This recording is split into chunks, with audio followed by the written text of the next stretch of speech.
She came into the world behind iron bars.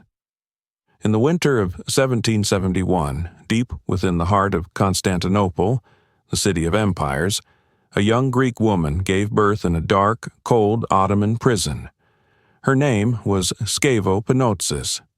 Her husband, Stavrianos Panotsis, a ship's captain from Hydra, had been imprisoned for joining a failed rebellion against Ottoman rule.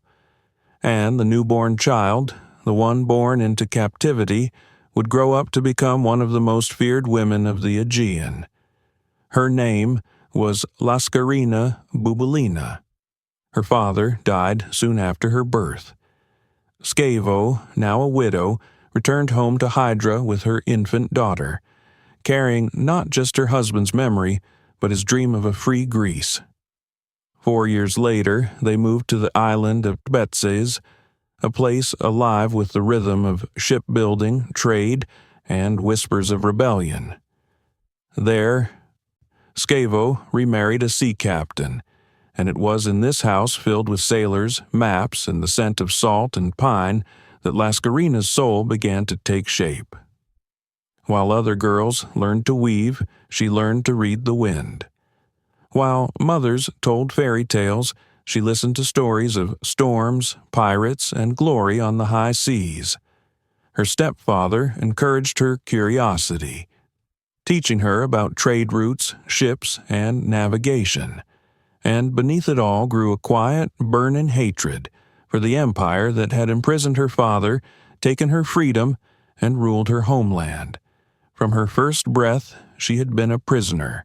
From her first steps, she dreamed of breaking chains. 0.9.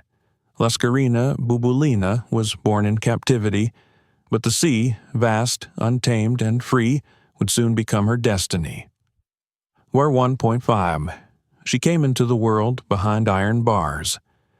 In the winter of 1771, deep within the heart of Constantinople, the city of empires, a young Greek woman gave birth in a dark, cold Ottoman prison. Her name was Scevo Panotsis. Her husband, Stavrianos Panotsis, a ship's captain from Hydra, had been imprisoned for joining a failed rebellion against Ottoman rule, and the newborn child, the one born into captivity, would grow up to become one of the most fearless women of the Aegean. Her name was Laskarina Bouboulina. Her father died soon after her birth. Scevo, now a widow, returned home to Hydra with her infant daughter, carrying not just her husband's memory, but his dream of a free Greece. 4 years later, they moved to the island of Spetses, a place alive with the rhythm of shipbuilding, trade, and whispers of rebellion. There, Scevo remarried a sea captain, and it was in this house filled with sailors, maps, and the scent of the open sea that Laskarina's spirit began to take shape. While other girls learned to weave and sing songs of love, she spent hours by the harbor, watching the sails rise against the sky.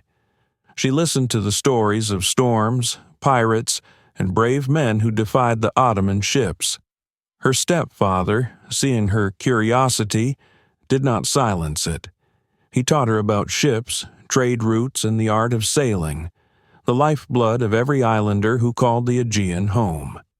And beneath all her learning grew a quiet, burning hatred for the empire that had taken her father's life, for the chains that held her people, and for the humiliation Greece had endured under Ottoman rule. From her first breath, she had been a prisoner. From her first steps, she dreamed of breaking chains. Laskarina Bouboulina was born in captivity, but the sea, vast and untamed, would soon become her destiny. 1 Fabwa, the girl of the sea, R15. The island of Spetses was a world of salt, sails, and secrets. Every dawn, ships creaked out of the harbor, and by dusk, the sea carried back the scent of faraway lands, Alexandria, Constantinople, the Black Sea. Among the men shouting orders and the boys learning knots stood a young girl with wind in her hair and fire in her eyes, Laskarina. She was not like the others. She preferred the docks to the parlor, the sound of waves to the gossip of women. Sailors laughed at first. What does a girl know of ships? But she never turned away. She watched, listened, remembered. By her teenage years, she could name every part of a vessel, predict storms by the sky, and calculate the weight of cargo by sight alone. The men stopped laughing. They began to respect her. In a world ruled by men, she found her place among them, not through birthright, but through will. Her stepfather, proud yet cautious, taught her to trade, to negotiate, and to navigate the complex politics between Greek islanders and Ottoman authorities. Every voyage brought more knowledge, and every whisper of rebellion deepened her hunger for freedom. But Spetses was not free. Every coin earned went through Ottoman hands. Every captain's ship was at the mercy of Turkish tax collectors and pirate raids. Laskarina saw how power worked, not in words or crowns, but in ships and guns. She learned that wealth was not just comfort, it was strength.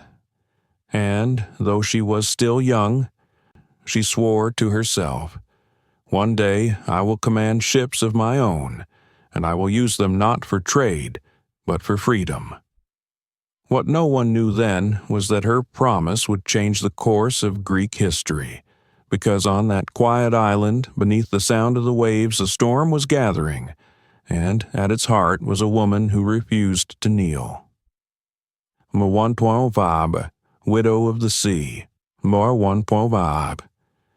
The years passed, and the girl who once watched ships from the harbor became a woman who owned them. Laskarina married a sea captain, a brave man, proud and daring, who carried her across the blue veins of the Aegean. Their marriage was not one of quiet domesticity. Together, they faced the fury of the sea and the chaos of piracy that haunted the Greek waters. But fate was cruel. One stormy night, off the coast of Mani, his ship never returned. The waves claimed him, and she became a widow for the first time. But Laskarina did not weep long. Her grief hardened into resolve. She took charge of his ships, managed the crews, and doubled their profits. For a woman to stand at the helm was unheard of, yet she did it with grace and authority. In time, she remarried. Her second husband, a wealthy captain named Demetrios Boubouli, recognized her strength. Together, they built a small fleet of merchant ships that traded across the Mediterranean. They prospered until tragedy struck again. In 1811, Boubouli was killed in battle against the Algerian pirates. Once more, Laskarina stood alone, a widow, a mother of 9, but also the richest shipowner in Spetses. The Ottomans expected her to bow, to retreat into silence. But she did not. Instead, she expanded her fleet. Armed her ships and prepared for something greater than trade, she prepared for war. When others saw defeat, she saw destiny. In her heart, she knew the sea had not taken her husbands. It had forged her through loss. The same waves that had drowned her past would now carry her toward her purpose. And soon, Greece itself would rise, and the woman once born in a prison cell would become the captain of a revolution. The fire of revolution, 1.5 the year was 1821. Across Greece, whispers of rebellion spread like sparks in dry grass. Villages that had endured centuries of Ottoman rule began to stir. Men gathered in secret, swearing oaths before icons and crosses, dreaming of freedom. And on the island of Spetses, it was Bouboulina who lit the flame. When word reached her of the coming revolution, she did not hesitate. She summoned her captains, her sons, her loyal sailors. Before them stood not a grieving widow, but a commander. Her eyes burned with a fierce light, and her voice rang out above the wind. "The time has come. We will give everything, our gold, our ships, our lives, so that Greece may rise from chains into glory." She poured her fortune into building and arming a fleet. Her flagship, the Agamemnon, became one of the most powerful vessels in the Greek navy. From its deck flew the banner of revolution, a white eagle clutching a sword over the words freedom or death. When the Ottoman garrisons learned of her defiance, they threatened to seize her property and ships. But the people of Spetses rose in her defense. They declared independence and placed Bouboulina at the head of their fleet. For the first time in history, a woman commanded a naval force in battle. As her ships sailed toward the Peloponnese, the sea reflected their courage. The drums of revolution thundered from the mountains to the islands. At Nafplio, Monemvasia, and Tripolitza, her cannons roared. She led from the prow, hair whipping in the wind, eyes unyielding. To her men she was not merely a captain. She was a symbol, a living spirit of Greece itself, a mother, a warrior, and a legend reborn from the ashes of empire.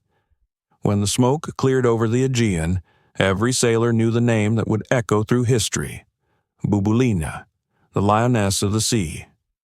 1. Siege, glory, and betrayal. The one Havre. The war for freedom had begun, and Bouboulina's ships were among the first to strike. In the spring of 1821, her fleet joined the siege of Nafplio, one of the strongest Ottoman fortresses in Greece. The walls of the city rose like cliffs of iron. For months, cannon fire thundered from both sides, shaking the earth and sea alike. The Greeks had courage, but little food or ammunition. And yet, every time the men's spirits faltered, it was Bouboulina who stood before them. She moved from ship to ship, speaking not like a queen, but like a mother to her sons. "Hold fast. Every shot we fire, every sacrifice we make, it brings us closer to freedom. Do not fear death. Fear only the chains we were born into." Her presence rekindled their will to fight. Many said her courage was greater than that of any man on the battlefield. When Nafplio finally fell to the revolutionaries, Bouboulina entered the city not as a conqueror, but as a liberator. The people hailed her name. She gave shelter to widows and orphans, shared her food and gold with the hungry. For a brief moment, Greece knew the taste of victory. But peace was short-lived. As the revolution spread, so too did division among the Greek leaders. Old rivalries resurfaced, jealousy, greed, and politics poisoning the unity they had fought so hard to create. Bouboulina, ever loyal to the cause, tried to mediate between rival factions. Yet her noble heart could not survive in a world of intrigue. She had sacrificed her fortune for the revolution, and now found herself abandoned by those she once helped. Her ships were seized, her wealth depleted.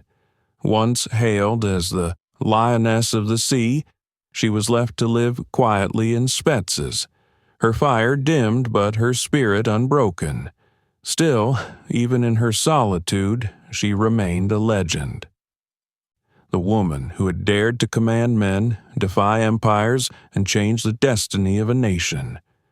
And, though betrayal had robbed her of peace, nothing could erase her name from the eternal waves of Greek history. The 1.5 Death and Legacy of the Lioness of the Sea, 1.5. The sun was setting over Spetses when fate came for Bouboulina one last time. After years of struggle, war, and betrayal, she had returned home, no longer a commander, but a weary soul seeking peace. Yet, even in her final days, conflict found her. A bitter family dispute, a clash of pride and wounded honor, ignited tragedy. On a quiet evening in 1825, she stood on the balcony of her house, a single musket shot rang out. The woman who had defied empires and commanded fleets fell to the ground, struck down not by an enemy, but by her own countrymen. So ended the life of Laskarina Bouboulina, a widow, a warrior, a mother, and a legend. But death could not silence her story. Word of her courage spread across Greece and beyond its shores. She became a symbol of female strength, a hero who proved that bravery knows no gender. Her house on Spetses still stands today, its walls echoing with whispers of cannon fire, waves, and the voice of the lioness who once ruled the sea. Her statue rises proudly in the harbor, facing the waters she once commanded, eyes fixed toward freedom. And though centuries have passed, the people still remember. They remember the woman who gave everything, her fortune, her family, and her life, for the dream of a free Greece. Her spirit sails eternally with the wind, and her name, Bouboulina, remains carved in history, a flame that will never be extinguished.